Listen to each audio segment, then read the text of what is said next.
안녕하십니까. 김어준의 뉴스공장 명절 특근 진행을 맡고 있는 양절 변호사입니다. 일본 출신의 영국인 이시구로가 올해의 노벨문학상 수상자로 선정됐습니다. 지난해 작가 한강이 맨부커상을 받기도 했지만 노벨상은 여전히 우리와 거리가 먼 모양입니다. 오는 9일 월요일은 한글날입니다. 우리처럼 고유의 말과 글을 가지고 있는 나라, 더구나 오랜 역사까지 지켜온 나라는 많지 않습니다. 게다가 우린 첫걸음 뗄 무렵부터 독서 모임, 논술 강의를 시작해서 시, 소설, 수필, 평론까지 넘칠 만큼 배우지 않던가요? 문학은, 언어는 인간의 사상과 감정을 담는 그릇입니다. 훌륭한 그릇을 가지고도 오롯이 담아내지 못하고 있는 이유는 뭘지 한번 생각해 봐야 하지 않을까요? 네, 김어준의 뉴스공장 명절 특근은 국민과 함께하는 든든한 행복 에너지 한국전력, 생활 속 불합리한 차별 법제처에 신고하세요 차별법령 신고센터, 올해에도 가족을 위해 국가건강검진 꼭 받으세요 국민건강보험공단, 서민의 원스톱 금융파트너 1397 서민금융통합지원센터, 고향 가는 길 안전운전이 최고의 보험입니다 더케이 손해보험 에듀카, 도착은 빠르게 가는 길은 편하게 U+1 내비, 귀경길 피곤할 땐 든든한 비락식혜로 재충전, 깨끗하고 안전한 에너지로의 전환 한국지역난방공사와 함께합니다. 명절 특근은 지난 1년 동안 뉴스공장을 빛내줬던 명작 인터뷰들로 채워지고 있습니다. 그런데 어제 방송 중 청취자 7087님이 이런 문자를 보내주셨네요. 명절 특근 며칠째 듣고 있는데 제가 못 들은 인터뷰들이라 그런지 또 들으니, 못 들었는데 또 들으니 하여튼 참 좋습니다.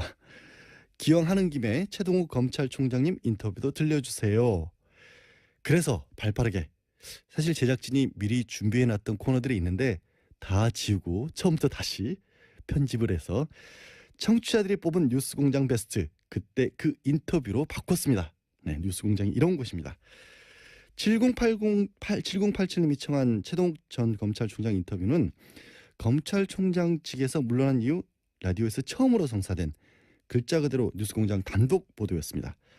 황교안 대통령 권한대행이 박영수 특검 활동기간 연장을 거부했던 지난 2월 중순경 진행됐는데요. 어떤 얘기들이 오고 갔는지 한번 다시 들어보시죠. 스튜디오에 직접 모시기 굉장히 어려운 분입니다. 최동욱 전 검찰총장님 나오셨습니다. 안녕하십니까? 예, 오랜만입니다.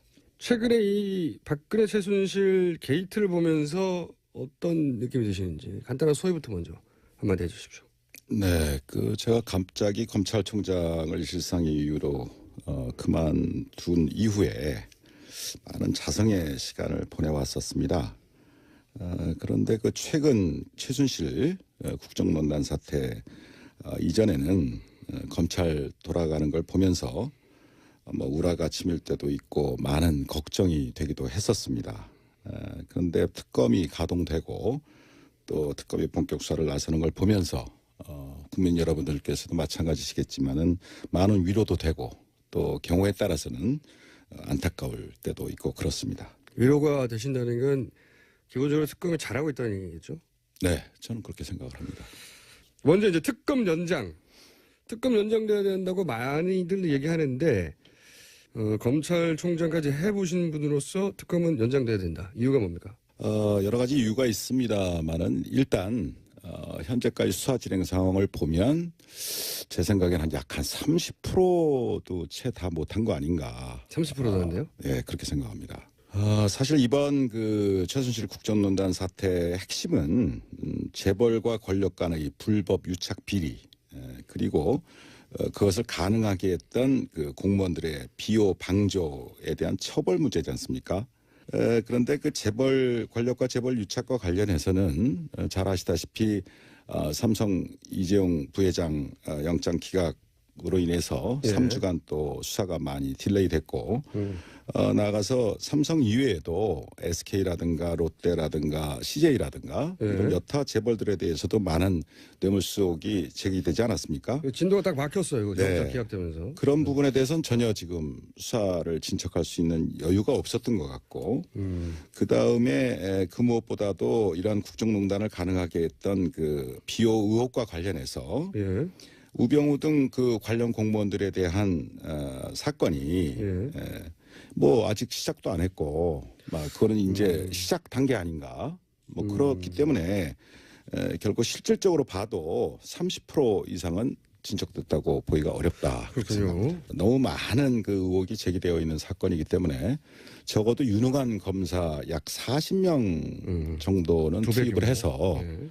1년 정도는 1년? 지속적으로 수사를 해야 비로소 대부분의 실상이 제대로 밝혀질 것이라고 믿습니다. 이게 최고 전문가의 견해입니다. 수사가 아직 30%도 안 됐다. 그게 첫 번째 이유고. 그러면 두 번째 이유는 어떤 게 있습니까? 어차피 뭐 특검법이란 건 한시법이고 제한된 법정 기간 내에만 특검이 수사를 할 수 있는 것인데 지금 70일이 다 돼가고 그 다음에 30일을 만약에 연장이 안 돼서 2월 말까지 이 특검 수사 활동이 종료가 된다면 예. 이 특검에 수사하고 있었던 이 모든 사건들은 다시 검찰의 손으로 넘어가게 됩니다. 네네. 그런데 이 사건을 먼저 수사했던 현재의 검찰은 예. 재벌과 권력 간의 뇌물수수 혐의에 대해서는 손도 대지 못했었고 직권남용했죠. 직권남용죄로만 기소를 했죠. 예. 또 우병우 등 그 관련 공무원들의 비호 방조 의혹에 대해서는 막 제대로 수사도 하지 못한 채 예. 특검한테 사건을 전부 이관하는 지금 그런 상황이 되지 않았습니까? 그 당시에 수사했던 그 검찰 지휘 라인이 어떠했는지 그 총수 교수는 기억을 하십니까? 우선 법무부 장관이 황교안, 총장은 김진태, 중앙지검장이 김수남, 그리고 청와대에는 그 유명한 김기춘, 우병우 이 두 분이 있었죠. 네. 이 사건이 연장이 안 되면 당시 가이드라인을 따랐던 인사들의 손에 다시 사건이 들어간다 이런 요지네요. 그렇습니다. 네. 그것이 지금 이 특검 연장과 맞물려서 참 중요한 문제입니다. 금반언의 원칙입니다. 그래서 쉽게 말씀드리면 이 금반언의 원칙이라는 것은 네. 이미 표명한 예. 이미 밝힌 자기의 언행에 대해서 네. 모순되는 행위를 네. 스스로 할 수 없다.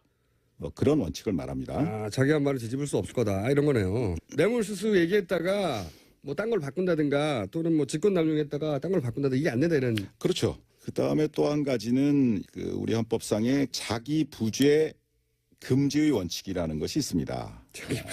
그러니까 말하자면 스스로 죄를 부담할 수는 없다. 그래서 여러분들이 아시다시피 묵비권. 자기 죄에 대해서 진술을 거부할 수 있는 거예요. 거부할 수 있는 권리를 네. 준다. 이게 그 원칙. 그게 이제 헌법상의 원칙입니다. 자기 부재 금지 원칙이요? 네네. 자기 자신이나 또는 자기 자신이 속한 조직, 기관에 대해서 스스로 수사해서 처벌한다는 것은 현실적으로 기대하기가 참 곤란합니다. 그러니까 결국은 자기의 상사, 동료, 후배를 스스로 수사하게 되는 그러한 참 어려운 그런 상황이 예상이 되는 것이죠. 이번에도 특검법을 도입해서 특검이 수사를 하게 된 것도 바로 그런 이유입니다. 네. 이해했습니다. 그럼 만약에 특검 연장이 안 될 가능성이 점점 농후해지고 있는데 만약에 정말로 특검 연장이 안 되고 지금 우려하신 대로 넘어갔어요. 그럼 구체적으로 무슨 일이 벌어집니까? 수사를 하다 보면 가장 중요한 것은 수사 기밀의 유지입니다. 그렇겠죠. 수사 기밀의 유지고 또 수사 기밀이 유출이 되면 예.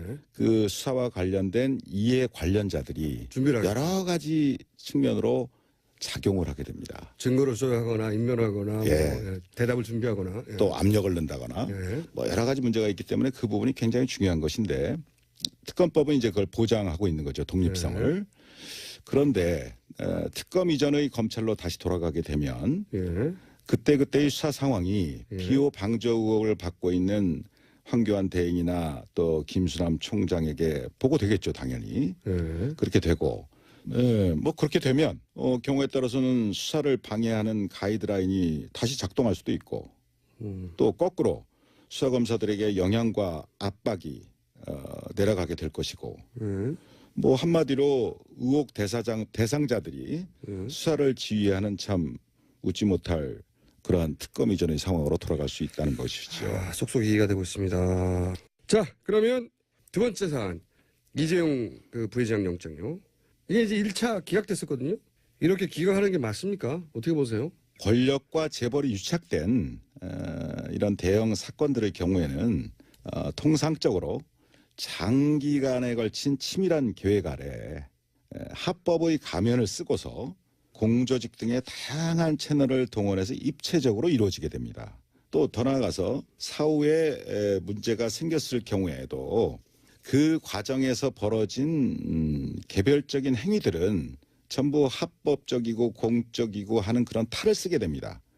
그러면서 그 개별적인 하나하나의 행위들에 대해서는 합법적이었다, 공적이었다라고 그런 식으로 그 시스템을 만들어 놓는다 이겁니다. 미리 그렇기 때문에 그런 사건을 일상적으로 우리 주변에서 일어나는 소소한 어떤 그런 단순 뇌물 사건의 관점에서 바라다 보게 되면 그 실체에 부합되는 제대로 된 법적 평가나 처벌이 결코 가능하지 않습니다. 불가능합니다.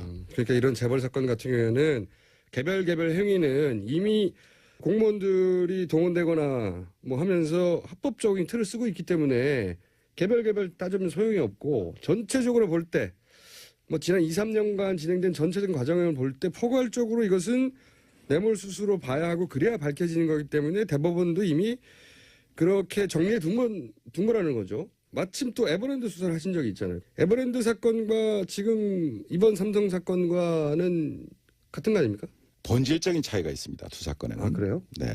어떻게 있습니까? 물론 삼성그룹의 지배권을 승계시키거나 강화한다는 측면, 또 그로 인해서 경제적인 이득을 봤다는 면, 뭐 그런 것은 공통점이 있습니다. 그렇죠. 그래서 같아 보이는데. 네. 그러나 에버랜드 사건의 경우는 우선 삼성 계열사, 그러니까 삼성그룹 내부죠. 삼성 계열사와 그 투자자들만 손해를 본 사건입니다. 그렇죠. 일반 국민이 아니고. 그렇죠. 삼성 계열사와 그 투자자들, 즉 에버랜드의 주주들입니다. 이 사람들이. 그러니까 삼성 계열사가. 그럼 삼성 계열사가 손해를 보면서 본 사건인데 삼성 계열사가 손해를 보니까 삼성 계열사에 투자한 투자자들도 손해를 보게 된다는 거죠. 그렇죠. 그런 의미에서 삼성 계열사와 그 투자자들만 손해를 봤죠. 범위가 그 정도인데 손해 네. 범위가. 근데 이번 사건의 경우를 보면 2,100만 명 말이 그렇지 이게 천문학적인 인원 아닙니까? 국민의 반인데 2,100만 명이 넘는 국민연금 가입자 전체가 잠재적인 손해자가 됐단 말입니다. 손해를 봤단 말입니다. 맞죠. 예. 그 다음에 그 수법을 보더라도 단순히 그 삼성그룹 내부의 문제로 해치운 게 아니라 뇌물 공여까지 해가면서 국가기관을 총동원했다 이겁니다. 그게 본질적인 차이가 있어요. 예리한 분석입니다. 이거. 그러니까 손해의 범위 또 수법 면에서 두 사건은 굉장한 차이가 있다. 즉 한마디로 손해의 범위는 굉장히 국민 대다수로 광범위해졌고 또 수법 또한 매우 대담해졌다 이겁니다. 그래서 제가 이전에 에버랜드 사건을 수사했던 경험과 이번에 언론 보도를 통해서 쭉 느껴지는 것은 재벌들을 처벌해야 할 때 제대로 처벌하지 않으면 시간이 갈수록 그 폐해는 그 손해는 더욱 커지고 그 수법 또한 아주 악질적으로 진화한다 이러는 겁니다. 방법이 굉장히 진화한다 이거예요. 법보다도 더 앞서갑니다. 그렇죠. 더 대담해지고 더 악질적으로 변했어요. 그런데 이번에도 틀림없이 얘기 나올 텐데 이 재벌 총수 구속하면은 국가 경제 악영향이 있다 이러면서 이제 구속하지 말라고 그러잖아요. 이 부분은 직접 재벌 총수를 구속시켜본 경험이 있는 분으로서 어떻게 생각하십니까? 정몽구, 최태원, 김순년 등 그 재벌 총수가 구속된 이후에 뭐 현대자동차든 SK든 하나그룹이든 기업 가치가 하락하거나 대외 신인도가 추락해서 국가 경제가 더 어려워졌었습니까? 그렇다고 아니죠. 생각하세요? 이거는 실제 사례를 들어서 반박하면 되는군요. 그러면 삼성 부회장이 이재용 부회장이 구속됐다. 그러면은 어떤 영향이 있을까요, 국경제에? 결과적으로는 오히려 해당 기업의 투명성이나 신뢰도를 높이는데 기여했다고 보는 쪽이 일반적인 시각이라고 생각합니다. 좀 더 구체적으로 말씀해 주세요. 그 이재용 부회장 혼자만의 생각으로 지금 이번 일이 벌어졌겠습니까? 그럴 리가 없죠. 예. 그럴 리가 없죠. 예. 무수한 법률가들, 많은 전문가들이 예. 오랜 연구와 기획, 또 경우에 따라서는 조직적인 로비들이 예. 있었기 때문에 가능한 거 아니겠습니까? 당연히 그렇겠죠. 예. 예. 그런데 예를 들면 이재용 부회장이 원칙대로 구속이 된다면 예. 삼성 내부에서도 예. 다시는 이런 식의 발상이나 시도는 엄두도 못 내는 상황이 될 거다 이런 얘기입니다. 그래서 이재용 부회장의 구속은 예. 우리나라 재벌들 나머지 재벌들 전체에게도 큰 시그널을 보낸다 이게 이겁니다. 정경유착은 삼성 부회장 한 사람 구속으로 해결될 수도 있겠네요. 이게. 제가 볼 땐 그럴 수도 있습니다. 아무리 경제 권력이 강하다 하더라도 합법 경영을 하지 않으면 예외 없이 총수가 구속될 수 있다. 그렇죠. 라는 시그널을 보낸다는 얘기입니다. 그것만 되면 돼요. 이 얘기해야 되겠네요. 황교안 이런 말 했어요. 윤석열 검사가 자천된 것은 댓글 수사건 상관이 없고 종합적으로 볼 때 자질의 문제가 있어서 자천된 거다. 이런 식으로 말했단 말이죠. 여기에 대해서는 당시 댓글 수사를 총지휘하셨던 검찰총장이고 그리고 그로 인해서 자천됐다고 알려진 윤 검사에 대해서 이 황교안 대행의 논평에 대해서 한마디 하셔야 될 것 같은데요. 제가 그 국회 대정부 질의 과정에서 예. 황 대행께서 그렇게 답변하시는 기사를 하셨다는 보도를 보고 누가 누구를 평가하나. 이 윤석열 검사는 지금 뭐 특검팀에서 열심히 뭐 쥐야창창 수사를 하고 있는 것 같은데 아주 치밀하고 해박한 법률 전문가입니다. 그 다음에 어떤 법과 원칙에 어긋나는 것 거기에 대해서는 단호히 거부합니다. 오케이. 저한테도 많이 거부했어요. 한마디로 제가 말씀드린다면 문무를 겸비한 훌륭한 검사다. 문무를 겁니다. 문무를 겸비한 훌륭한 검사다. 뭐 그런 표현을 하고 싶습니다. 자, 마지막으로 어렵게 스튜디오 직접 나오셨는데 혹시 하고 싶은 이야기 예, 있으면 대한민국 검찰은 2,000명이 넘는 검사를 포함해서 10,000명이 넘는 방대한 수사 인력을 가진 강력한 수사기관입니다. 수사 역량면에서 100분의 1도 안 되는 20명의 특검 검사들이 불과 몇 달이라는 짧은 단기간에 이전 검찰의 수사보다는 비교할 수 없을 정도의 성과를 내고 있지 않습니까?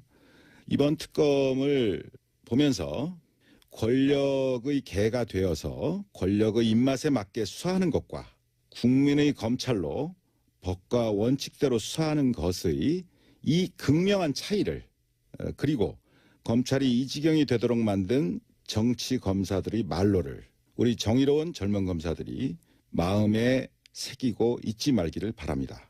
자기 손에 쥐어진 칼로 자신의 팔다리를 베어서라도 국민의 검찰로 다시 태어나기를 바랄 뿐입니다. 마음에 와닿는 마지막 말씀이었습니다. 지금까지 어렵게 모신 최동욱 전 검찰총장이었습니다. 감사합니다. 감사합니다. 예. 내공이 깊은 분들이 말씀하시는 거 과거의 예측을 들어보면 깜짝깜짝 놀랄 때가 있는데요.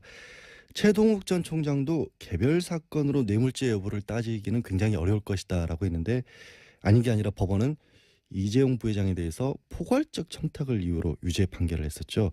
정말 어떻게 보면 예측이 실현된 셈인데요.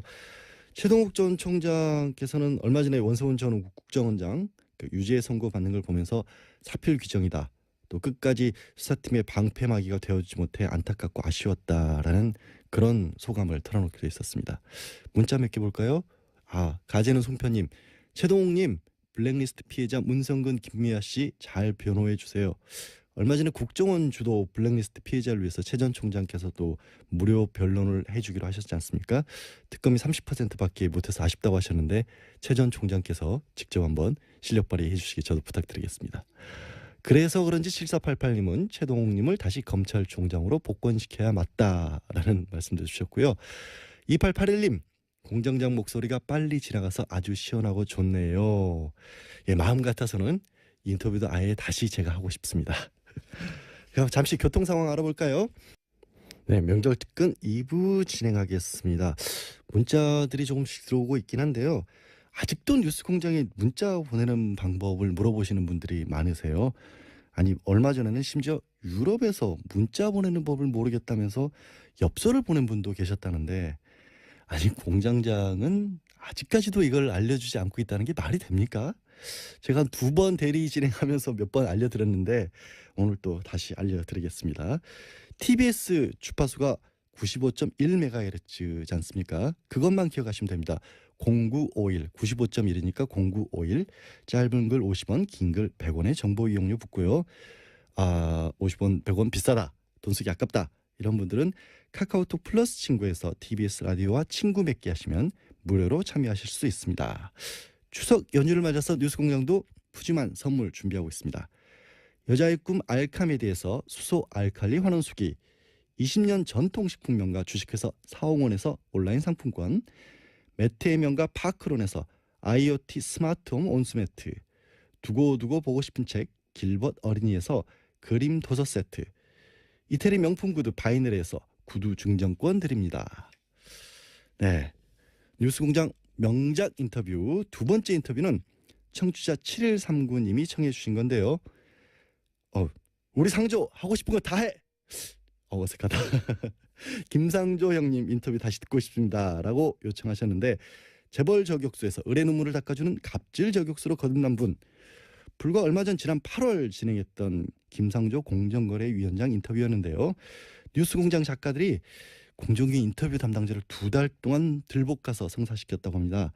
예, 털복숭이 공장장에 가려서 보이지 않지만 제작진의 수고가 정말 많은 뉴스공장입니다. 인터뷰 다시 들어보죠.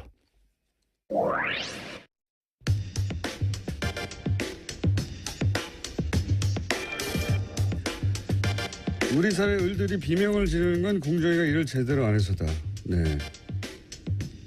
김상조 공정거래위원장 스튜디오에 직접 나오셨습니다. 안녕하십니까? 네, 안녕하십니까? 네, 이렇게 높으신 분께서 직접 위원장 되시기 전에 공정위원장 혹시라도 되시면 저희 방송에 꼭 먼저 나와달라고 부탁을 저희가 그렇게 신신당부를 했는데도 불구하고 지난주에 MBC를 먼저 출연하셔가지고 예. 저희 같은 중소방송사를 먼저 챙기셔야 할 공정위원장께서 대형 방송사부터 출연하시면 방송의 공정거래 굉장히 나쁜 시그널을 줍니다. 예, 뭐 제가 요즘은 기업들에게서는 갑일지는 모르지만 또 네. 언론이나 그 국회에 대해서는 또 을이거든요. 그러니까 저도 눈치 봐야 할 때가 많습니다. 대형 방송사부터 출연하면 안 되는 거거든요. MBC 얼마나 큽니까? TV에서 건물 달랑 하나예요. 조그만 거. 그래도 뭐 김어준 총수의 영향력은 뭐 MBC 못지않다고 생각을 하고 있습니다. 그럼 먼저 오셨어야죠. 여기를. 네, 섭섭합니다. 예, 알겠습니다. 요즘 제가 그 언론을 보다 보면 야 공정위가 이렇게 힘이 센 곳이었나. 공정위가 뭐 하는지 모르는 사람 진짜 많았어요. 예. 공정위가 뭐 하는 데입니까? 일단 설명해 주십시오. 말 그대로 공정한 시장 경제 질서를 확립하는 것을 조직의 책무로 하고 있는 중요한 기관이고요. 네.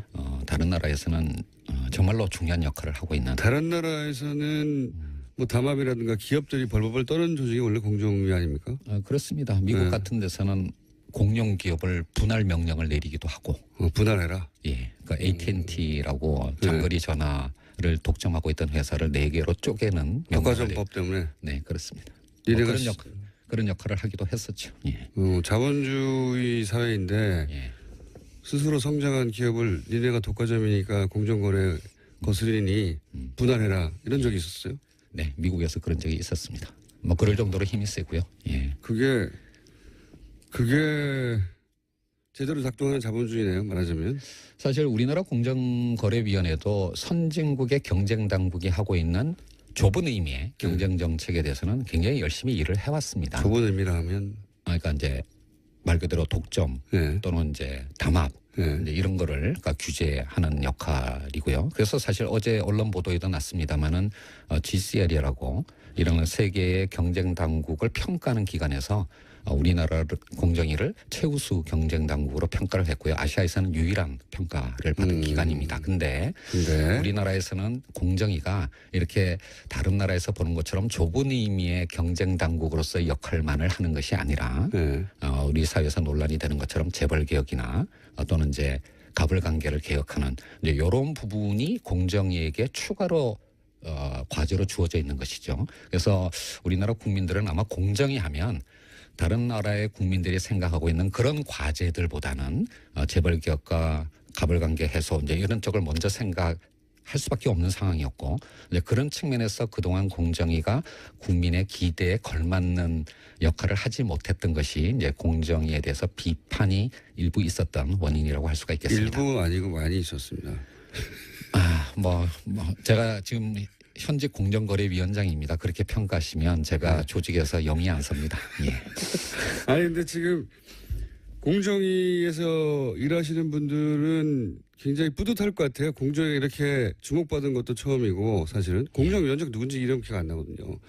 이제는 공정위원장 누군지 다 알고 그리고 공정위가 하는 일에 대해서 시민들의 박수도 많고 응원도 많고 그러니까 힘이 나지 않습니까?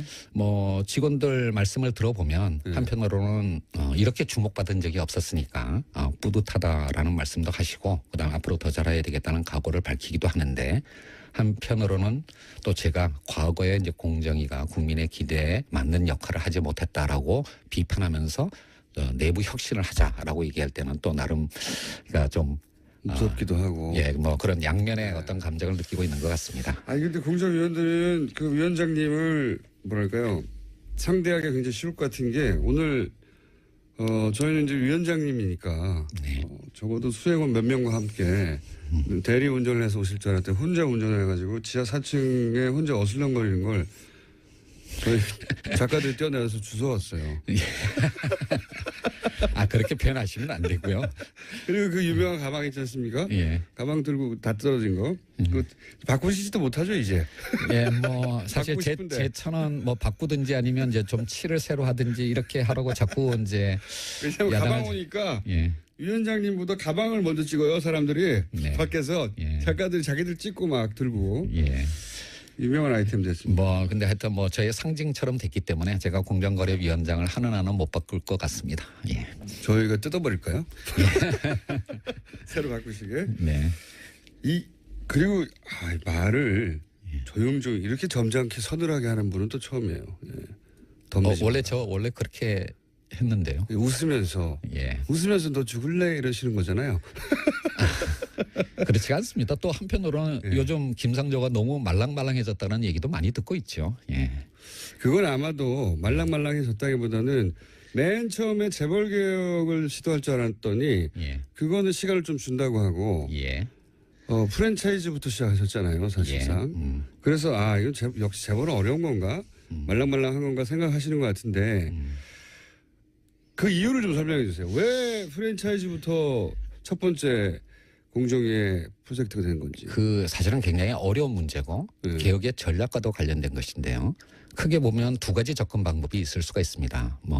옛날에 사회주의 국가의 체제 전환 경험을 비춰본다면 러시아처럼 빅뱅 전략으로 가장 핵심적인 과제부터 먼저 하는 전략이 있을 수가 있는 거고. 삼성을 쾅 때린다든가. 그렇게 접근할 수도 있는 거고 또 하나는 이제 중국의 만만디 전략처럼 주변에서 이렇게 성과를 만들어가는 그런 전략이 있을 수가 있는데 아마 빅뱅 전략을 취한다면 재벌 개혁을 가장 먼저 해야 되겠죠.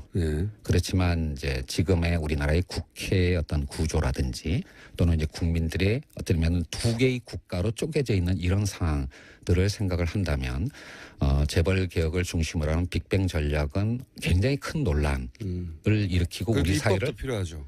그렇습니다. 입법도. 그리고 사실은 재벌 개혁의 대부분의 어떤 수단은 입법을 통한 것인데 지금 국회를 통과할 법률이 과연 몇 개나 되겠느냐라고 하는 현실적인 판단도 있을 수가 있는 거고요.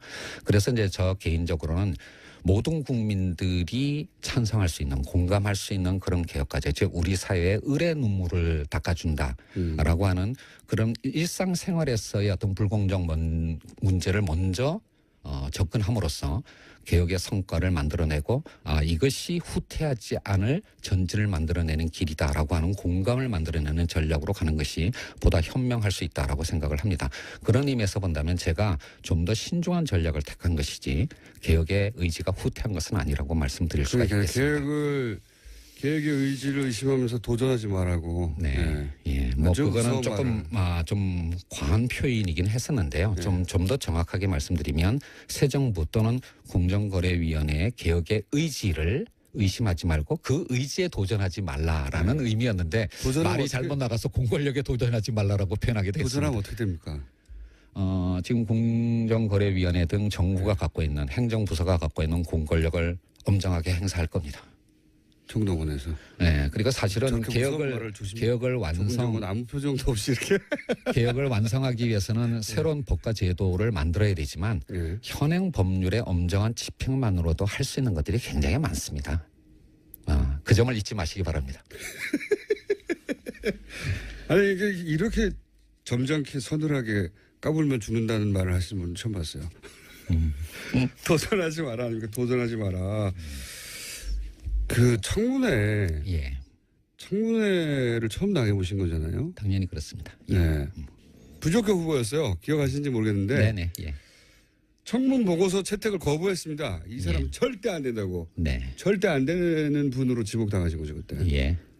뭐 몇몇 장관 후보자들이 비슷한 상황에 있었고요. 아마 제가 사실은 사실은 좀 섭섭함을 느끼는 부분이 있다면 네. 뭐 국회보다는 오히려 대통령한테 섭섭함을 느끼고 있어요. 왜요? 제가 아주 좋은 기사 나옵니다 이거. 예, 경제부총리보다도 먼저 지명이 됐습니다. 그게 왜 섭섭하십니까? 먼저 매를 맞았다 대표주자로. 그렇죠. 이제 그러니까 이제 제가 국무총리 다음에 지명된 네. 장관 이런 후보자였습니다. 거죠. 김상조 정도면 청문회 가서 맞을 게 없다. 대표주자로 가서 대표로 매를 맞대. 김상조 위원장 정도면 뭐 쉽게 통과하겠지 하면서 대표 선수로 내보낸 뭐 거죠. 검증 과정에서 사실은 뭐 몇 가지가 제가 인정한 것도 있었고요. 사실은 그런데 이제 뭐 대통령께서는 새 정부의 개혁의 상징으로서 아마 공정거래위원장으로 저를 이제 지명하신 것 같은데 왜 섭섭하십니까 그게? 이제 그러다 보니까 집중 포화를 받게 된 것이죠. 그러니까요. 쌤통이네요. 정말로 저도 사실은 지명을 받고 난 다음에 갑자기 이제 연락을 받았는데요. 이거 경제부총리보다도 먼저 지명돼도 되나 이제 이런 어떤 우려를 했고요. 그리고 그 우려가 현실이 됐던 겁니다. 그런 의미였겠죠. 이게 말씀하셨듯이 공정하지 않다는 우리 사회가 그 예측 가능한 재벌 개혁이라는 표현을 쓰셨어요. 예. 그러니까 빅뱅처럼 누가 뭘 어떻게 하는지 모르게 갑자기 예. 뒤통수 때리듯이 빵 하지 않고 예. 예측 가능한 재벌 개혁이라고 말씀하셨는데 이게 어떤 의미입니까? 사람들은 이제 물론 프랜차이즈 문제도 당연히 관심이 있습니다. 왜냐하면 프랜차이즈 사장 정도 되면 을이 아니라 병 정도 되거든요, 사실은. 예, 맞습니다. 예. 그 위에 대기업이 있고 그다음에 프랜차이즈가 있고 그다음에 자기들은 병 정도 된다라고 생각하잖아요. 그래서 을병 관계 정도를 지금 정리하시고 있는 거잖아요. 말하자면. 그렇죠. 이제 갑에 해당하는 재벌 개혁에 대해서 제가 일반 국민들이 저에 대해서 갖고 있는 상식과는 다른 어떤 말을 하고 행보를 보이고 있는 이유가 있습니다. 그래서 사실은, 말랑말랑하다고 지금 예, 그렇죠. 네. 사실은 한 10년 전부터 그러니까 네. 2008년 크라이시스가 터질 때부터 사실은 글로도 이제 여러 차례 표현을 했는 건 크라이시스요? 위기요? 위기, 네, 죄송합니다. 2008년 글로벌 금융 위기 예. 이후부터 제가 글로도 많이 썼던 건데요. 흔히 우리나라의 재벌하면 30개 그룹을 얘기를 합니다. 예. 하지만 그 재벌 내에서도 양극화가 진행이 되었고요. 사실 재벌 내에서도 양극화가 있어요? 예, 30대 재벌 자산의 절반을 4대 그룹이 차지합니다. 상위에. 그러니까 30개 그룹이 아니라 사실은 4개 그룹이라고 표현하는 게 맞습니다. 어허. 그리고 그 최상위 4개 그룹을 빼고 나머지 중견 하위 그룹의 경우에는 개혁보다는 구조조정이 우선 과제입니다. 그러니까 과거에 한국 경제가 성장해왔던 그 모델이 그 방식이 이제 유효성을 가지지 않으면서 상당수의 그룹들이 잠재 내지는 현실적인 부실 상황을 보이고 있고요. 이런 4대 그룹 이후 4대 그룹에 안 들어가는 우리가 흔히 재벌이라고 부르는 것들은 상황이 그렇게 좋지는 않나 보네요. 예, 굉장히 좋지 않습니다. 뭐 그 4대 그룹 이하만 따진다면 세 개 중에 하나는 시리어스한 진지한 구조조정. 예, 죄송합니다. 예, 아주 그러니까 진지한 구조조정 작업을 해야 할 상황에 처해 있다라고 할 수가 있고요. 이제 그렇기 때문에 30대 그러니까 이제 흔히 공정거래법이 지금까지 만약에 재벌들 예를 들어서 4대 그룹 이에 들어가지 않는 30대 재벌들이 그런 얘기 했으면 엄살이라고 했을 거예요. 다른. 근데 이제 위원장님이 얘기하니까 진짜 위기는 맞나 보네요. 예, 그렇습니다. 뭐 올해 들어와서 예상보다는 그러니까 세계 경제와 한국 경제의 어떤 상황이 조금 좋아지고는 있지만 이게 과연 이렇게 계속 경기가 회복될 거라고 장담할 수가 없다라고 하는 것은 다들 알고 계신 거 아니겠습니까? 그렇죠? 경기가 조금 다시 나빠지기 시작한다면 잠재됐던 부실이 다시 수면 위로 올라올 그런 어떤 상태에 있는 그룹들이 상당수 있습니다. 이제 이런 상황이기 때문에 그동안 공정거래위원회 또는 공정거래법이 접근했던 것처럼 뭐 5조 이상이면 60개 그룹, 10조 이상이면 30개 그룹을 그냥 전부를 하나의 개혁 대상으로 정해놓고 동일한 수단을 적용하는 그런 방식으로 가게 되면 실패할 가능성이 높다라고 하는 겁니다. 왜냐하면 이렇게 많은 숫자의 그룹을 대상으로 하는 규제를 하다 보면 규제의 기준을 한 중간쯤에 설정할 수밖에 없는데 그렇겠죠. 그러면 정작 제대로 규제를 해야 될 상위 그룹한테는 효과가 없는 거고 하위 그룹한테는 과잉 어렵고. 규제가 되는 이제 그런 어떤 악순환 속에서 규제의 일관성을 유지하지 못하고 계속 또 이제 후퇴하게 되는 악순환을 보였던 게 그게 과거 정부의 재벌 개혁의 실패의 원인이라고 생각을 한 겁니다. 그렇기 때문에 재벌 개혁은 예. 상위 그룹에 좀 집중해서 엄정하게 법 집행을 하도록 하고 대신 좀 더 넓은 범위의 기업 지배 구조는 뭐 상법이나 또는 이제 기관 투자자들의 주주권 행사 등의 그런 어떤 방법을 통해서 좀 더 광범위하게 그렇게 접근을 하자라고 하는 게 제 아이디어였습니다. 그렇군요. 그러니까 재벌이라고 다 묶어서 재벌이라고 하면 안 된다 이제는. 거기도 양극화가 벌어졌다. 예, 그렇습니다. 단순한 대중소기업 간의 양극화뿐만 아니라 재벌 그룹들도 이제는 같은 재벌이 아니라고 보시면 됩니다. 그래요? 그러면 명칭도 좀 달리해야 되겠습니다. 설득되고 있어요. 제가 잘 모르는 분야이기 때문에 그런 건지. 예, 뭐 제가 총수님을 설득할 수 있으면은 뭐 비교적 잘하고 있는 거라고 생각을 합니다. 설득되고 있습니다. 그리고 하림그룹, 예. 닭고기 생산 1위 업체죠. 예. 하림그룹을 사실상 첫 뭐랄까요 대상으로 해서 조사에 들어가셨잖아요. 왜 여기가 중요합니까? 사실은 이것도 많은 분들이 오해하시는 건데요. 네. 사실 공정거래위원회가 올해 초에 업무 계획으로 예. 45개 민간 재벌 즉 총수가 있는 저 같은 예, 45개 그룹을 대상으로 서면 실태 조사를 이미 했습니다. 그러니까 새 정부가 출범하기도 전에 이미 예, 그래서 이제 제가 취임할 즈음에 그 서면 실태 조사가 대충 마무리된 결과는 상황이었고요. 그래서 저는 운이 좋았던 거죠. 그 결과를 받아서 일감 몰아주기의 혐의가 좀 강하게 나타나는. 지금 뭐냐면 서면 조사만으로는 현실을 알기는 어려우니까 이제 현장 조사를 나가야 되지 않겠습니까? 이제 그런 현장 조사를 나갈 수 있는 서면 조사 결과가 제가 딱 취임하면서 제 손에 쥐어진 겁니다. 그래서 이제 대상이 되는 그룹들이 이제 뭐 여러 개가 있었는데요. 뭐 그 중에서 지금 몇 개의 그룹을 조사할 예정이다 또는 조사하고 있다 이런 말씀은 절대 드릴 수가 없습니다. 예, 이런 개별 기업에 대한 조사는 언제까지나 확인도 부인도 하지 않는 그런 입장을 갖고 있는데요. 뭐 하림의 경우에는 이미 언론 보도가 된 상황이고 뭐 일감 몰아주기 부분과 함께 일감 몰아주기가 왜 나쁜지 좀 설명해 주십시오. 이거는 이제 재벌의 어떤 부와 경영권의 승계와 관련된 문제인데요. 뭐 다들 아시는 것처럼 옛날에는 그냥 공익재단을 이용하기도 하고 물타기 증자를 하는 게 1세대 방식이었습니다. 그러다가 이제 요즘 논란이 되는 이재용 부회장 등등의 뭐 전환 사채라든지 같은 이제 주식과 연계되는 회사채를 이용하는 그런 방식이 2단계였고 일감 몰아주기가 이제 부의 편법 승계의 3단계쯤 해당하는 어떤 방식이라고 할 수가 있는데요. 왜 그렇습니까? 그러니까 이제 그룹이다 보니까 그룹 계열사의 물량만으로도 상당한 정도의 일감을 마련할 수 있는 그런 사업들이 꽤 있습니다. 가장 대표적인 것이 물류라든지 아니면 계열사들의 전산 관리 이런 것들은 뭐 수십 개의 계열사가 있는 그룹 정도라면 그룹 계열사의 물량만으로도 충분한 정도의 회사 경영이 가능하지 않겠습니까? 그런 회사가 있는 것은 당연한 건데 그 회사의 주식을 총수 일가가 가능합니다. 그래서 계열사의 물량을 몰아줌으로써 거기서부터 발생하는 어떤 수익을 계열사가 아니라 또는 계열사의 주주들이 아니라 총수 일가가 가져간다라는 것이 이제 일감 몰아주기의 본질인데요. 이것이 가지는 의미는 두 가지입니다. 첫 번째는 부와 경영권의 편법 승계의 씨앗이 된다라고 하는 것도 문제이지만 그 돈으로 또 자기 주식을 늘릴 수 있으니까요. 그리고 이제 대를 이어서 승계를 하는 문제가 있는 거예요. 그런데 두 번째 보다 심각한 문제가 있습니다. 바로 이런 일감 몰아주기가 주로 이루어지는 영역이 작은 어떤 중소기업들이나 영세 자영업자들이 밀집되어 있는 영역이에요.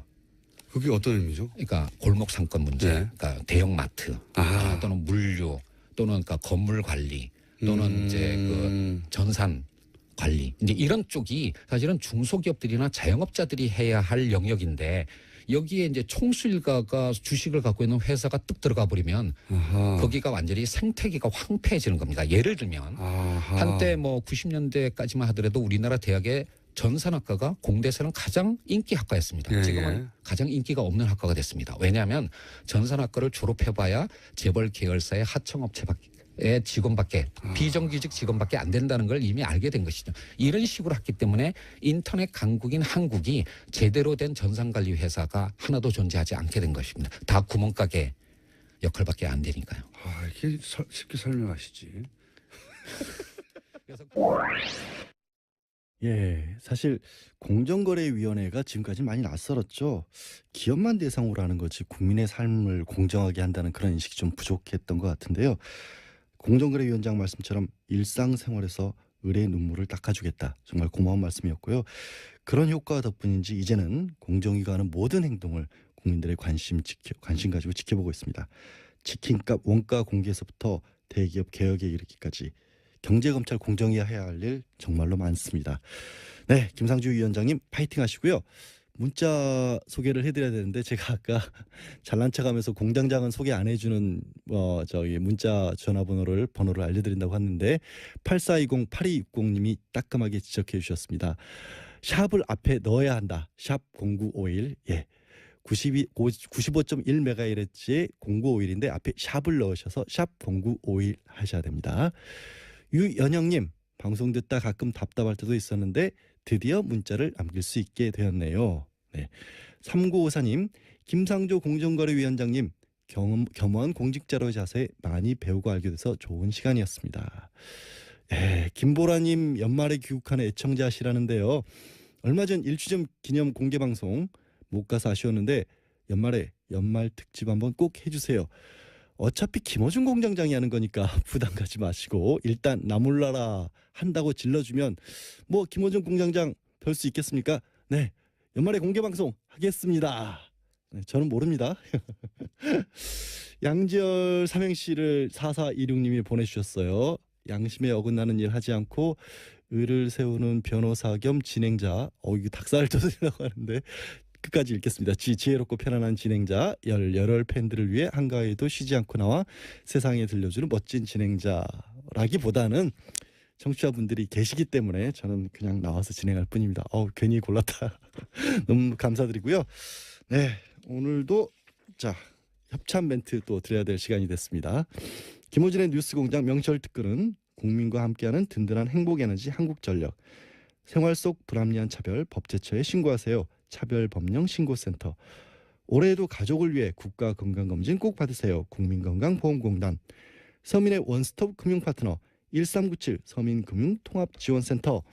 고향 가는 길 안전운전이 최고의 보험입니다. 더케이 손해보험 에듀카.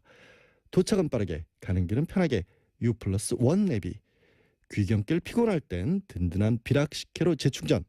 깨끗하고 안전한 에너지로의 전환. 한국지역난방공사가 함께합니다. 잠시 전하는 말씀 들으시고요. 저는 3부에 돌아오겠습니다. 김어준의 뉴스공장 명절 특근 3부 시작합니다. 저는 양지열 변호사고요. 응원 문자를 계속 많은 분들이 보내주고 계세요.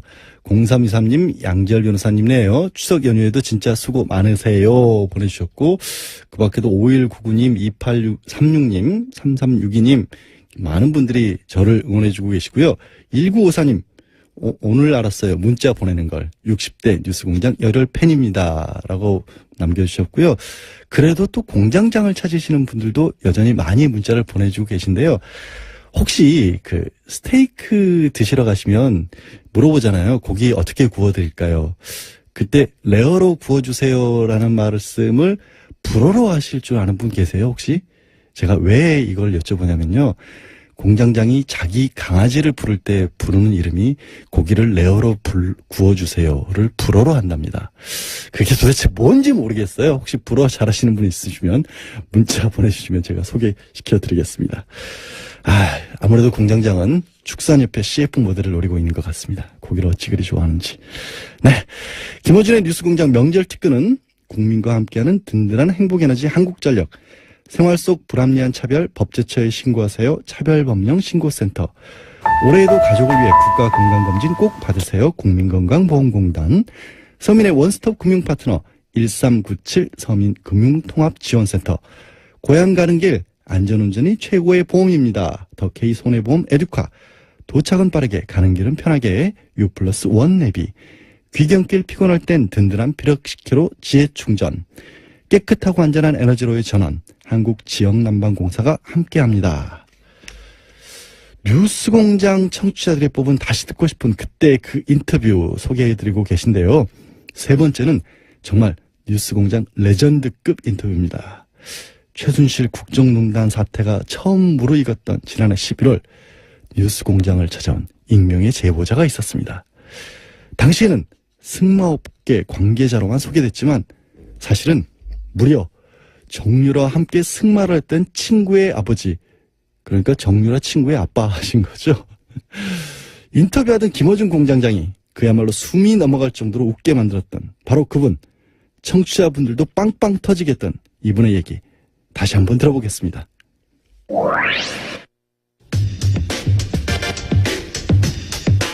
학교 역사상 사실상 최초로 선발한 승마 특기생 정유라에 대해서 이화여대는 그동안 특기가 아니다라고 해명해왔습니다.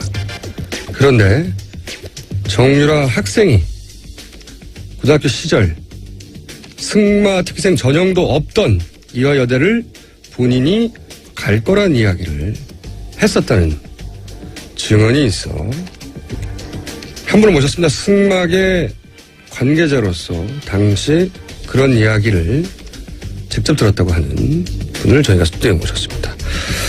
어려운 걸음 해주셔서 감사합니다. 안녕하세요. 네, 안녕하십니까.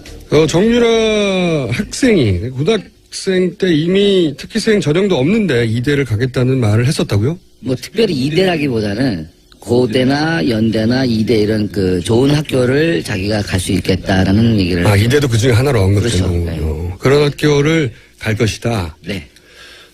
근데 당신은 네. 특히 이대는 승마 특기생 전형이 없기 때문에 네. 전형도 없는데 어떻게 가냐 이런 생각들을 주변에서 하지 않았을까요? 당연히?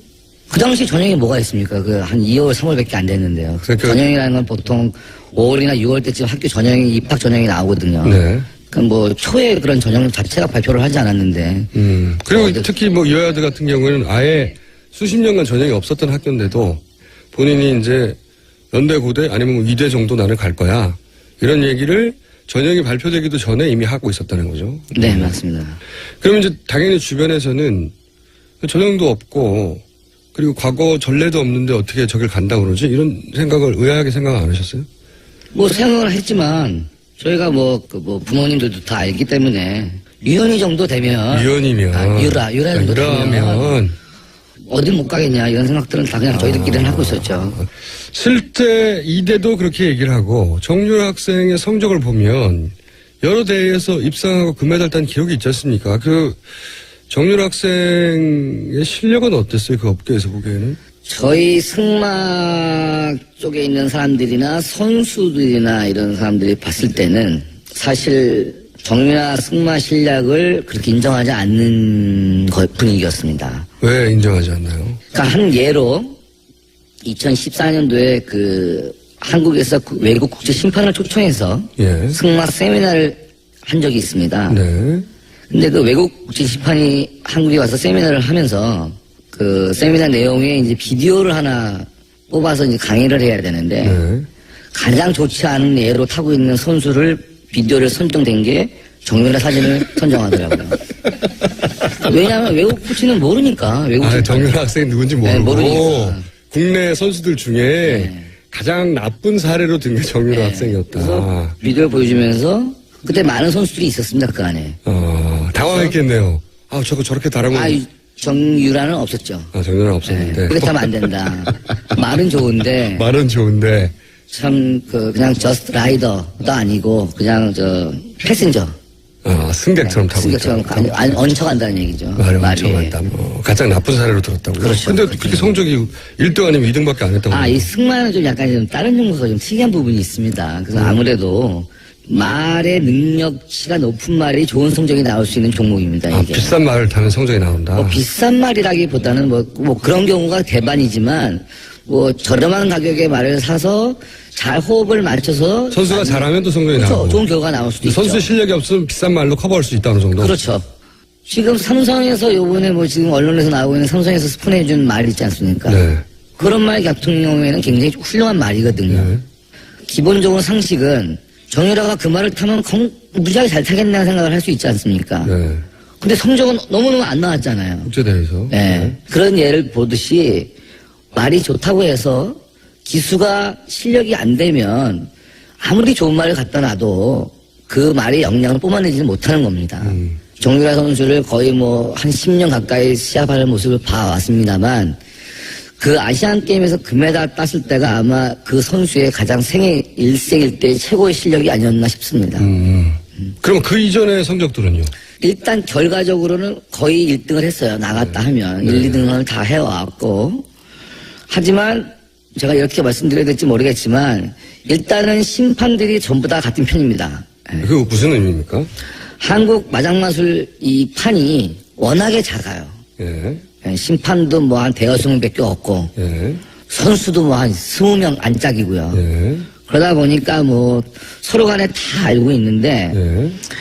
정의원이 코치가 심판이지 않습니까? 정유라 학생의 코치가 코치도 심판을 보고 코치도 하고 심판도 말도 보고. 수입하고 모든 걸 다 해요. 예.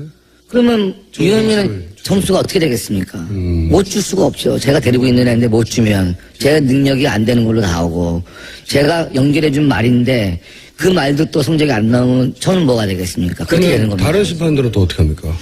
유현이 엄마가 워낙 파워가 세지 않습니까? 그래서 만약에 다른 심판들이 점수를 제대로 안 주면 어떻게 되죠? 한 예로 예. 저희가 2014년도인가? 그렇죠. 14년도에 시합을 한 번 한 적이 있었습니다. 2014년이면 유현이가 고3 때. 고3 때. 고3의 성적이 중요하죠. 네. 그때 늘 1, 2등을 하고 왔었는데 한 대회에서 1등을 놓쳤습니다. 한 대회에서. 네, 2등, 3등 했죠. 2등, 3등. 네, 1등을 놓쳤는데 엄마가 갑자기 붕괴하더라고요. 우리 네. 딸이 1등을 못한 거에 대해서. 네. 또 재밌었던 게 제가 그 옆에 있었어요. 마침 네. 현장 오셨군요. 네, 그래서 그냥 가만히 있었죠. 제가 뭐라 그러겠습니까. 네. 그래서 그런가? 그래서 1등 안 됐네. 이렇게 얘기를 했죠. 그랬더니 엄마가 화를 많이 내더라고요. 심판들이 능력도 없는 것들이 심판 본 적도 없는 것들이 알지도 못하는 것들이 건방지게 심판에 들어와서 대도 않는 점수로 점수를 준다. 그래서 2, 3등 안 되겠다 저것들. 네, 안 되겠다 네. 저것들. 그러더니 이제 수닥수닥하고 그러더니 없어지더라고요. 네. 그러고서 시합이 그리고 한 2-3시간 있다 시합이 끝났어요. 모든 경기가 이제 그날 당일 시합이 다 끝났죠. 끝났는데 갑자기 상주 경찰서 형사분들이 막 시합장에 들어오시는 거예요. 경찰 대회 끝나자마자요? 네. 그래서 우리는 이건 또 뭐야? 아니 시합에 경찰이 왜 와? 누가 뭘 신고를 했나? 별의별 생각들 다 하죠. 누가 또 시합장에서 싸운 것도 아니고. 대회 끝나고 며칠 있다가 아니라 2-3시간 있다가 바로 어머니와 엄마가 한 말씀 하시고 그날 시합이 한 3-4시간 이제 5시쯤 끝나지 않습니까 오후에. 네. 끝나고 나니까 갑자기 형사들이 막 오더니 심판위원장을 비롯해서 심판들을 다 데리고 가는 거예요. 연행을 했네요. 네. 그래서 아니 이건 또 뭐야. 우리 또 옆에 있는 사람들 너무 웃기지 않습니까? 이게 도대체 무슨 경우인가 이런 경우가. 도대체 그 당시만 해도 최순실 씨에 대한 그런 안 나왔어요. 최순실에 대한 정윤회 보도만 있었지. 그쵸. 최순실 보도가 네, 없었던. 아빠에 대한 얘기가 많았지. 엄마는 최태민 목사의 딸이라는 얘기는 알고 있었어요. 네. 다들 얘기를 하니까 다 알고 하여튼 최씨 있었으니까. 집안이 대통령과 가깝다. 이모라가 부를 정도다. 네, 근데 다 모든 게 정윤회 씨를 기준으로 일이 벌어지는 거였었지. 그렇게 이해하고 있었다. 네, 그렇게 달리 이해하고 있었죠. 그러다가 정윤회 씨하고 최순실 씨하고 이혼을 하면서 예. 이혼이 이제 언론에 나오기 시작하면서부터 이제 정윤회 씨는 보이지 않았고 네. 엄마가 애를 데리고 다니면서 이제 그다음부터 일어나는 게 모든 게 이제 대통령 이런 걸 아예 그냥 드러내고 오픈이 돼버렸다는 근데 거죠. 그 중에 사건 하나가 지금 말씀하신 경찰이 바로 뜨게 됐죠. 그렇죠. 그래갖고 탄압해간 거예요, 심판들이. 그래서 아니, 심판들이 뭐 잘못한 게 없잖아요, 심판들은. 심판을 받을 뿐이고. 점수를 채점하고 점수 결과를 냈는데. 근데 그 심판들이 네. 그날 들어왔던 심판들이 이제 뭐 몇 분 계신데 그분들이 그쪽 식구들이 컨트롤되는 심판들이 아닌 심판들이 들어오는 거예요. 아, 그래서 그냥 본대로 심사를 해버렸군요. 아, 본대로 줬죠. 그렇죠. 본대로 준 거죠. 그 본대로. 사람들은. 그 사람, 네, 네. 아, 이거 1등 안 돼. 이렇게 줬더니. 아니, 뭐 자기 본대로, 자기 느낌대로, 자기가 알고 있는 심판의 능력대로 준 건데, 경찰서. 어머니는 이제 마음에 안 든 거죠. 1등을 안 했다는 거, 이제 심판의 탓으로 돌린 거죠. 그래가지고 경찰서로. 다 잡혀갔어요. 다 잡혀갔어. 근데 몇 시간 있다가 다 나오셨더라고. 몇 시간 있다가. 근데 이제 우리가 안 들어간 사람들은 도대체 이게 이슈가 뭐길래 경찰서를 들어갔을까? 누가 안 주실까? 뭐 별의별 얘기들이 다 있었어요. 근데 뭐 알 사람들은 다 알았죠. 네. 잡혀갔다가 그분들이 돌아와서 뭐라고 하시더라고요. 다 돌아왔죠. 네. 근데 화가 많이 났죠, 다들. 당연히 화가 그 중에 한 분은 뭐 어떤 분은 이제 아예 심판 정남이 떨어져가지고 다 손 띄워버리신 분들도 계시고. 경찰이 뭐라고 그랬답니까? 똑바로 보라 그랬대, 심판. 바로 뭐라고? 뭐 하는 거냐고. 지금. 심판 똑바로 보라고. 자기들도 피곤한데. 피곤한데. 이렇게 똑바로 못하니까 자꾸 위에서 지시 내려오고. 위에서. 예, 다 알아봐라 뭐 이런 거 내려오고. 자기들도 이거 모른다, 우리도 이런 거. 뭔지도 모르고. 어디서 명령이 내려왔는지 모르지. 하여튼 위에서 내려왔고. 예, 자기는 지시대로 해야 되는데. 오라고 그랬더니 승마 대장 가가지고 심판들 잡아왔고. 근데 심판들한테 뭐라고 할 말 있습니까? 자기는 전문 분야도 아니니까. 네. 그냥 똑바로 아는 게 봐라. 있어야죠. 그러니까 똑바로 봐라. 똑바로 봐라. 똑바로 봐. 앞으로 똑바로 볼 수 있겠냐. 앞으로 똑바로 볼 수 있겠냐. 근데 결국은 뭐 알가불가 하다가 그냥 다 앞으로 심판 똑바로 보겠다. 그래서 뭐 각성문 같은 거 하나 쓰고 네, 그러고 나왔다 하더라고요.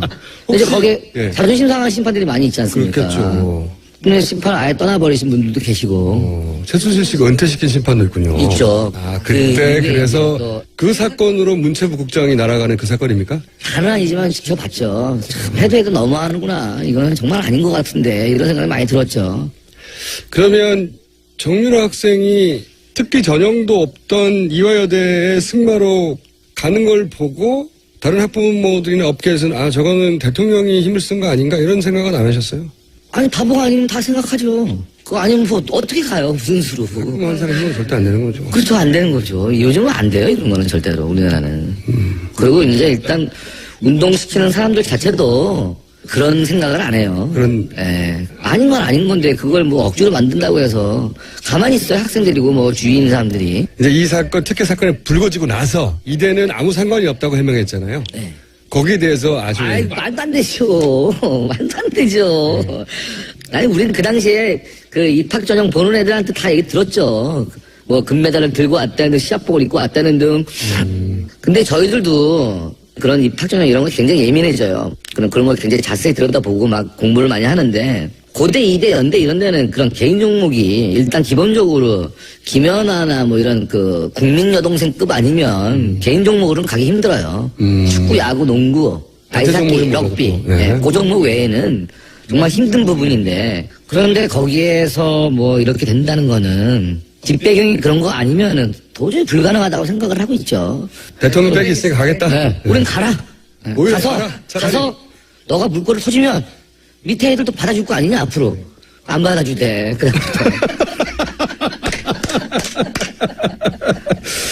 오늘 여기까지 하겠습니다. 오늘 말씀 감사합니다. 감사합니다. 아, 진짜 이게 웃음은 나는데. 아, 다시 들어도 이게 웃어야 될지 울어야 될지 모르겠습니다. 정유라한테 점수를 낮게 줬다고 심판 똑바로 바라면서 경찰이 현장에서 심판들을 체포해 갔다. 그걸 또 폭로한 방송 인터뷰는 음성 변조로 해야 한다. 정말 나라가 아닌 나라였던 것 같습니다. 예. 9479님이 그러셨네요, 진짜. 다시 들어도 정말 어이없고 화나는 일이었던 것 같습니다. 6000님, 권력과 돈만 있으면 뭐든 다 되는 세상이라는 사실에 너무 착잡했어요. 이젠 그런 세상이 아니죠. 6799님, 말덕에 금메달까지 따고 말한테 금메달 돌려줘야 하지 않을까요? 예, 돌려줘야 할 것 같습니다. 정말. 8279님, 최순실과 정유라 거짓말을 시원하게 반박하게 하는 말씀들 해주셔서 사이다처럼 시원했죠.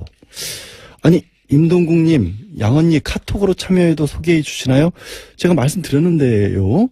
카카오톡 플러스 친구에서 TBS와 친구 맺기 하시면 됩니다. 아까 제가 공장장 강아지 이름에 대해서 여쭤봤는데요. 그 레어로 익혀달라는 말은 세냥이라고 한다고 합니다. 세냥, 불어로. 그리고 뜻밖에도 영수증을 뜻하는 라디시옹이 공장장의 강아지 이름입니다라고 말씀 주신 분들도 계신데요. 공장장 강아지 2마리입니다. 그러니까 세냥이 1마리고 라디시용이 1마리인 모양입니다. 왜 아침부터 제가 공장장이 개 이야기를 하고 있는지 정말 저도 잘 이해가 안 갑니다. 네, 뉴스공장 참여해주신 분들께는요.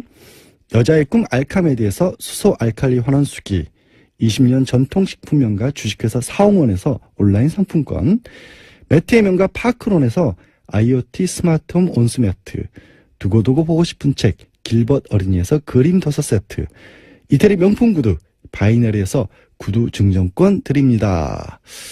1시간 전과 지금은 교통 상황이 어떻게 변했는지 알아볼까요? 예, 오늘은 김호준이 아니고 양지열입니다. 4부 문 열겠습니다. 문자부터 볼까요? 0900 아니 공장장님 잘렸나요? 고향 갔다 오니까 세상이 바뀌었군요. 양병께서 계속 쭉 하시고 김총수는 게스트로 하는 게 좋을 듯. 제가 하면 게스트로 안 부릅니다. 서인성님, 양언니가 진행하시니까 색다르네요. 진짜 라디오 방송 같아요. 야, 공장장 목소리 너무 찌들었나 봐요. 아, 귀를 좀 씻을 필요가 있으실 듯 합니다. 2192님, 역시 양언니님은 문자를 많이 읽어주는군요. 친절한 양언니. 아, 읽다 보니까 아니 최소한 악마 마왕이었는데 어쩌다 언니로 고정이 되는 그 불행 어떤 예감이 안 좋은데요. 6630님, 이분도 양언니네. 양언니 목소리는 타고났어요. 공장장과 브로맨스 너무 좋아요. 거부합니다. 예, 브로맨스라니 어디 이런 말씀을.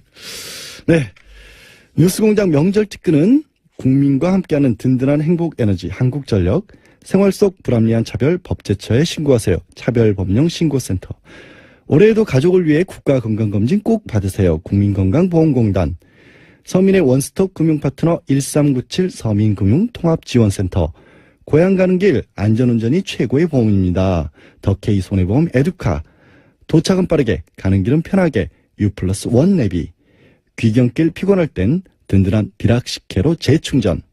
깨끗하고 안전한 에너지로의 전환 한국지역난방공사가 함께합니다. 자, 이제 마지막 인터뷰 들려드릴 시간인데요. 이제는 말할 수 있다. 김호준 뉴스공장 명절 특근의 끝판왕. 마지막으로 만나볼 주인공은 바로 상암동 본드 김상욱 씨입니다. 네, 이분 국정원 임원 출신이세요. 그리고 지난 2012년 대선 때 사실 국정원 댓글 사건을 최초로 세상에 알린 분이었습니다. 그리고 짐작하시겠지만 박근혜 정권에서 굉장한 고초를 겪으셨는데 뉴스공장을 통해 처음으로 방송 출연을 결심하셨죠. 김상욱 씨 얘기 다시 한번 들어보시겠습니다.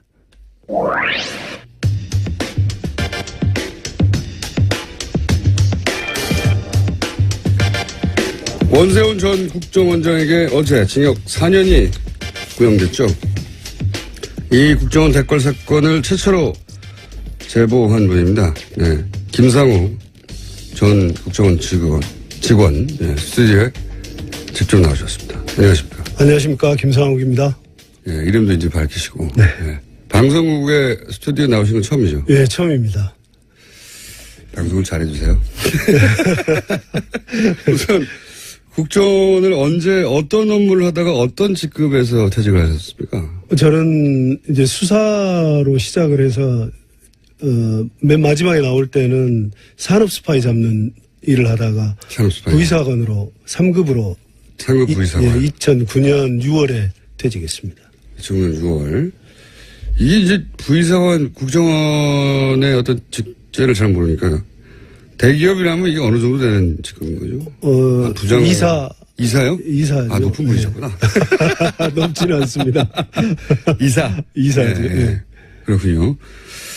그러면 임원이라고 볼 수 있네요. 임원이죠. 예, 임원급. 그러다가. 근데 왜 퇴직을 하신 거예요? 이게 제가 시기를 보니까 노무현 대통령 서거 바로 다음 달에 퇴직하셨더라고요. 네, 제가 원래 96년, 7년 이때 당시 안기부가 예. 김대중 대통령 선거에 15대 대선에 개입을 해서 북풍을 일으켰어요. 그랬죠. 근데 네. 그걸 총풍도 있었고. 제가 이제 사전에 막았었거든요. 막았었는데 결과적으로 네, 그러니까 이 댓글 사건 이전에 큰 사건이 있었죠. 김대중 후보 낙선을 위한 북풍 공작. 예, 네, 이게 있었죠. 그것의 뇌관을 제가 이제 당시 박지원 그 평민당 기조실장을 통해서 네. 이제 뇌관을 사전에 제거를 했었는데 어허. 그것 때문에 이제 이명박 정부 들어서면서 한마디로 이제 정권을 뺏기는데 제가 굉장히 이제 김대중 전 대통령의 당선에 기여한 거 아니냐라고 찍힌 인물이었다는 거죠, 그때 이미. 기여를 했죠. 그래서 이제 이제 김대중 대통령께서 처음에 대통령이 되신 뒤에 당시 안기부를 방문을 하셨는데 그때 이제 제 안부를 물어주셨어요. 그게 이제 안부를 묻다 보니까 만천하에 김상욱이 정말 그랬구나 이렇게 이제 결국은 공표하는 결과가 됐는데 이제 그러다 보니까 보수 진영에서는 제가 이제 지켜야겠죠. 아주 굉장히 나쁜 놈이 된 거죠. 그래서 이명박 정부가 들어서고 나서 제가 본부에서 산업 스파이 검거 업무를 하고 있었는데 갑자기 인천으로 보내더라고요. 자천이 되셨고. 인천에서 원래 1년 부서간 이동은 1년이 되지 않으면은 이동을 할 수 없게 돼 있어요. 근데 9개월 만에 그때 다시 원세훈이 오더니 2009년 2월에 원세훈이 와가지고 제가 2009년 3월에 다시 일주일간 조사받고 그 DJ 당선에 대해서는 뭐 그때 북풍 공작이 있었다는 것은 이제 재판을 통해서 밝혀진 거니까 그걸 문제 삼지 않고 98년도에 정권이 바뀐 뒤에 약 500여 명이 안기부를 떠났어요. 근데 정상적인 절차를 밟아서 떠났음에도 불구하고 그때 당시에 살생부를 김상욱이 네가 만들지 않았느냐. 그렇게 조사를 일주일간 하더라고요. 사실이 아닌데도. 사실이 아니죠.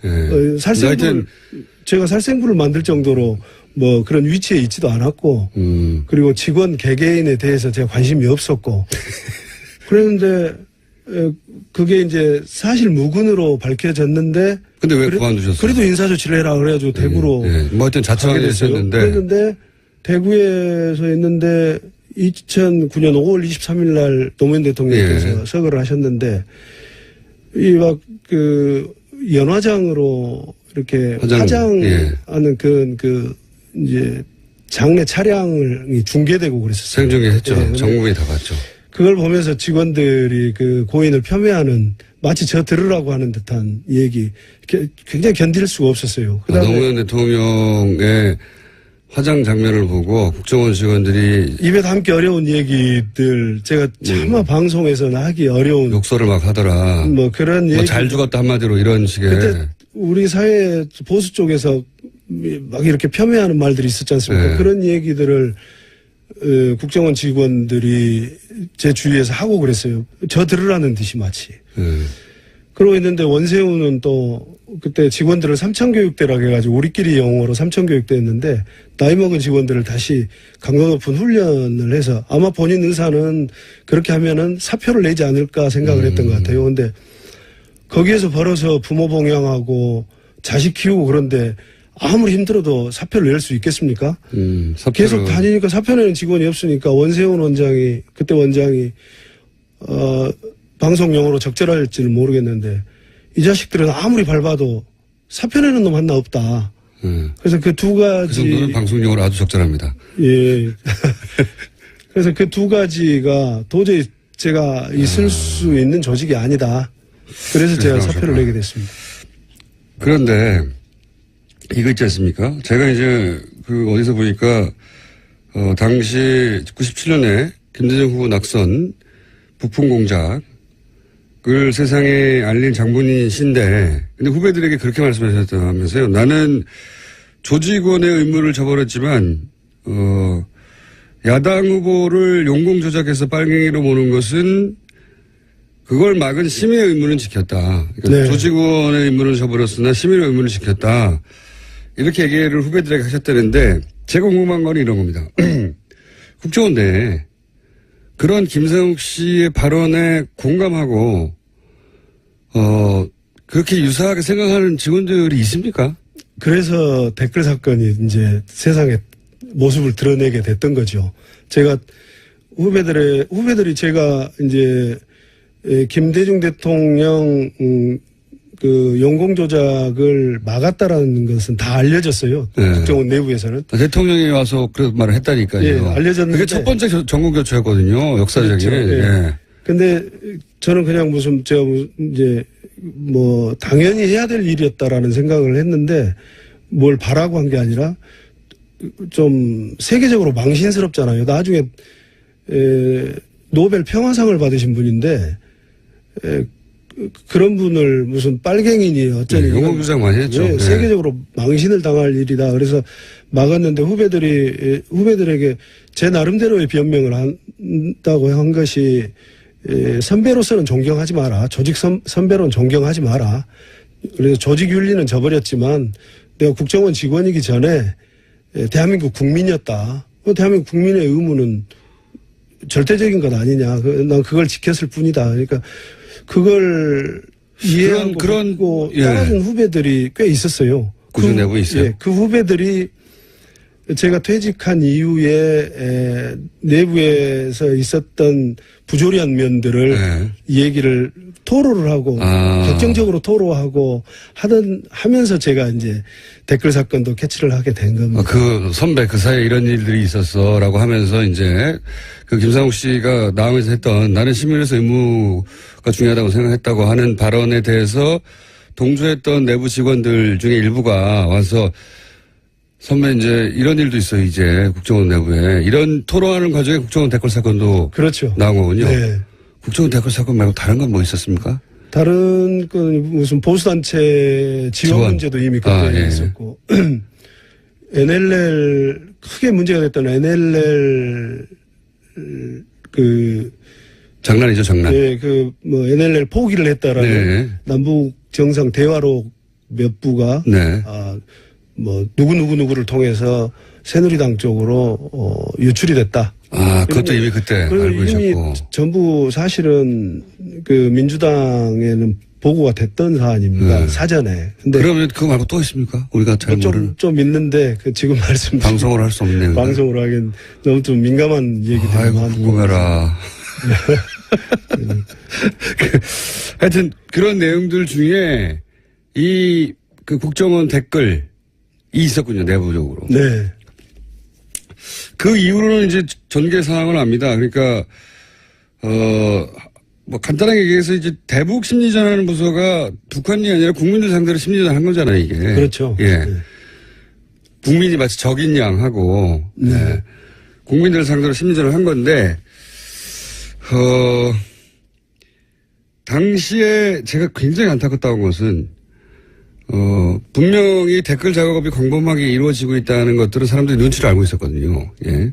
저도 당시 이제 나는 꼼수다라는 방송을 하면서 4대 보험 대령 구에서 하는 것 같다. 왜냐하면 댓글이 달리는 게 그 출퇴근 시간이 너무 일정하다. 뭐 이런 얘기도 했었고.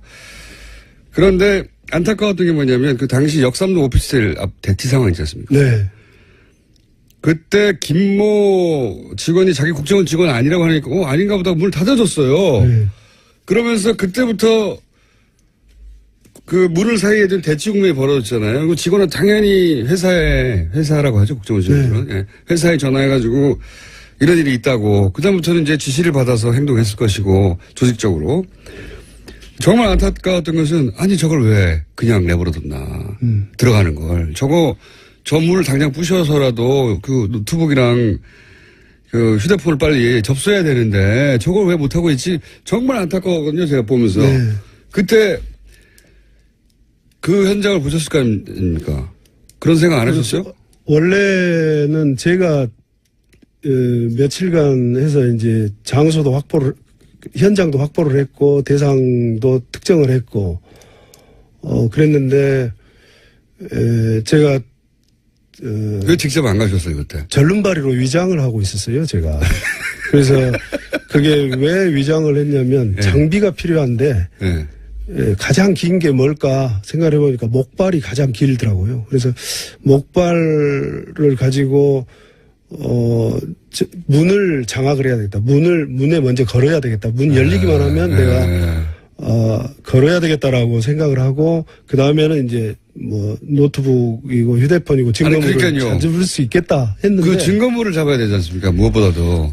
근데 이제 막상 당에서 민주당에서 그때 당시? 이제 전부 다 몰려오고 있는 상황인데 제가 카메라가 이제 오는 거예요. 근데 제가 카메라에 익숙치를 않은 상태에서 첫 번째 이걸 전직 선배가 아무리 불법 현장이지만 후배를 이렇게 제압을 하고 이런 모습들이 그렇고 역사적으로 굉장히 길이 남을 텐데 안 좋은 모습이 될 것 같은 생각이 들었어요. 그래서 굳이 무슨 뭐 현행범을 잡으면 머리카락이라도 잡으면은 경찰들 특진을 한다고 그래서 뭐 다 달라들고 한다는데 내가 공명심을 위해서 하는 것도 아니고 내가 이래서 안 되겠다 그래서 꼭 내가 해야 될 필요는 없다. 예, 그래서 그때 민주당원들을 한 2시간 정도 교육을 시켜서 이렇게 하라고. 틀림없이 국정원 직원 아니라고 할 거다. 그건 100% 아닙니까? 예, 그래서 그런데 만약에 이제 폭행 사건이 있으면 단순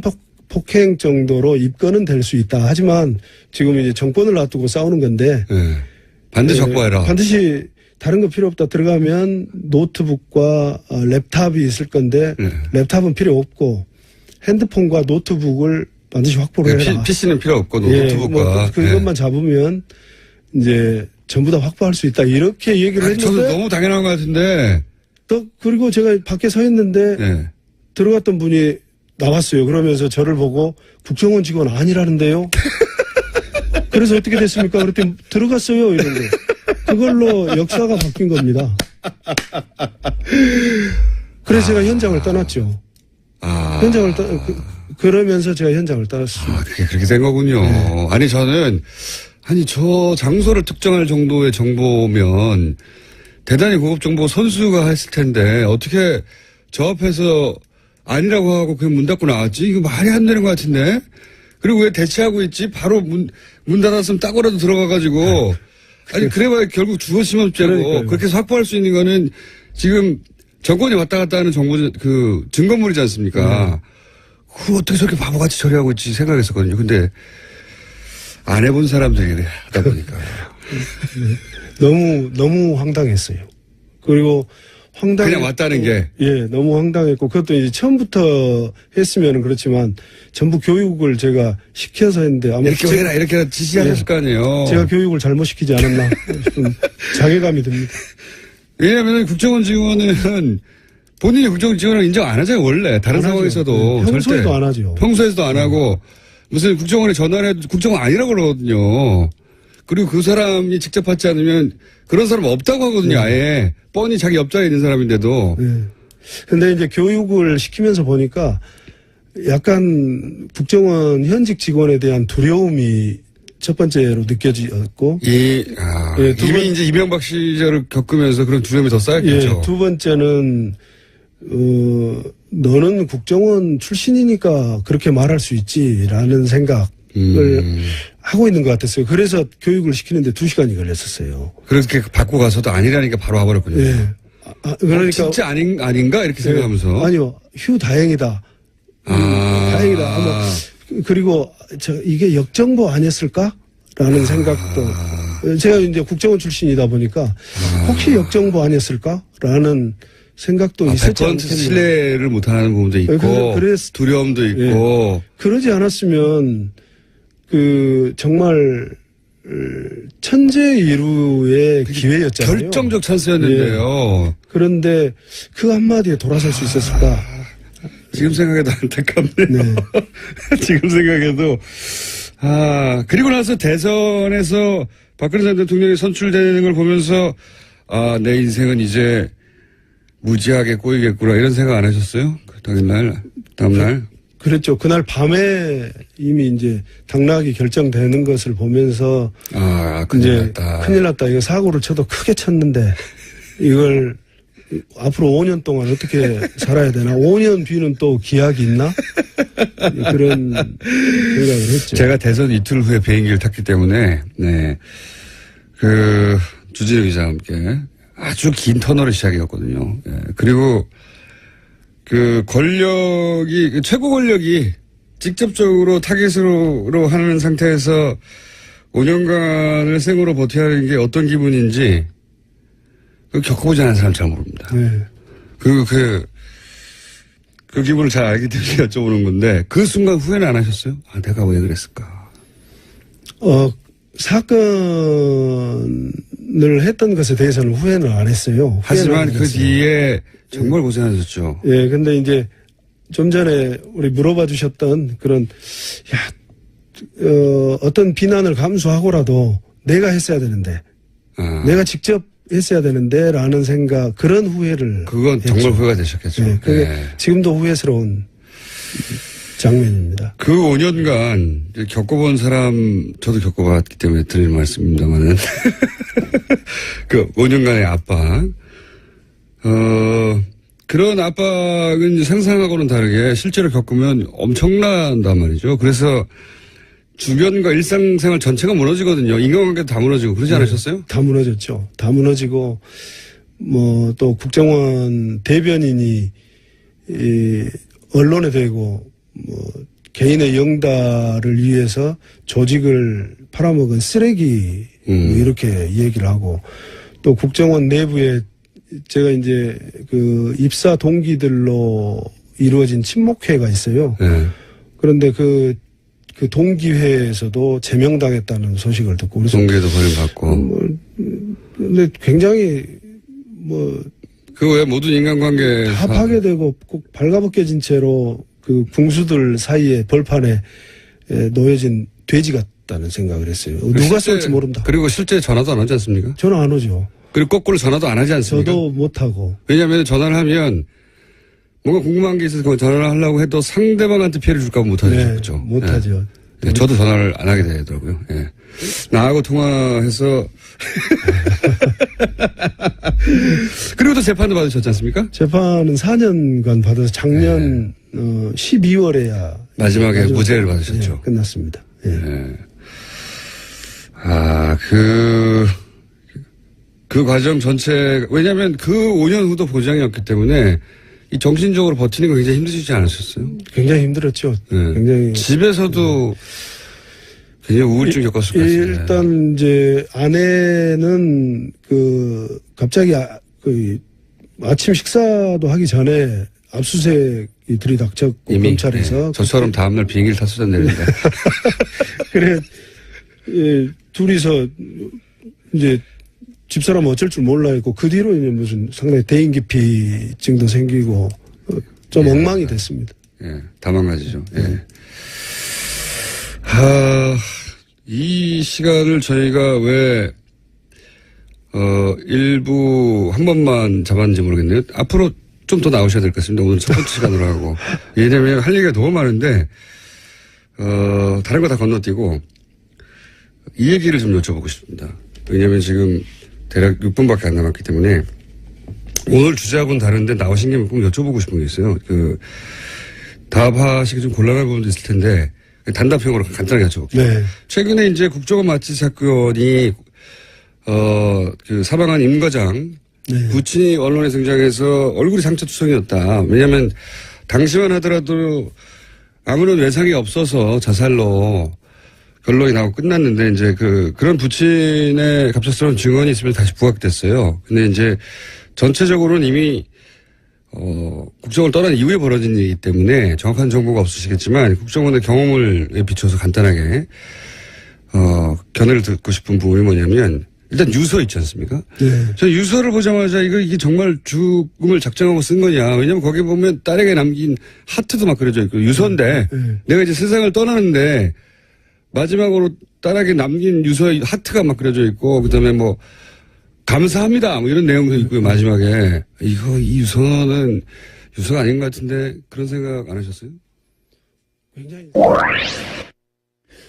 예, 다시 들어도 정말 이런 일이 있었구나 싶은 정말 믿어지지 않은 그런 얘기들인데요. 마지막에 궁금하셨죠? 정말 궁금한 게 더 많아지는 그런 인터뷰여서 사실 이후에 상암동 본드라는 이름으로 뉴스공장 고정팬을 하셨어요. 그러다가 딱 한 달 만에 임무를 완수한 007처럼 호련히 사라지고 싶다라는 말씀을 남기고 자진하차했는데요. 이유가 국정원 적폐청산 TF가 활동을 잘하고 있으니까 이제 할 일을 다 한 것 같다라는 거였습니다.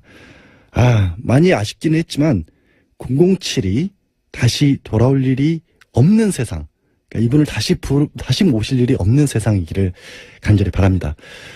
문자 몇 개 더 전해드릴게요. 5070님, 이렇게 용기를 내서 사실을 밝혀주시는 분들 덕에 대한민국이 밝아지는 듯 합니다. 네, 저도 그렇게 생각합니다. 9479님은요, 영화에서만 나올 것 같은 일들이 현실에서도 일어났네요. 방송 들으면서 세상 참 무서웠구나라고 느꼈습니다. 6362님은요, 69세 할머니입니다. 차분한 목소리로 자세하게 설명해줘서 귀에 쏙쏙 들어와 세상을 다시 알게 돼 고맙습니다.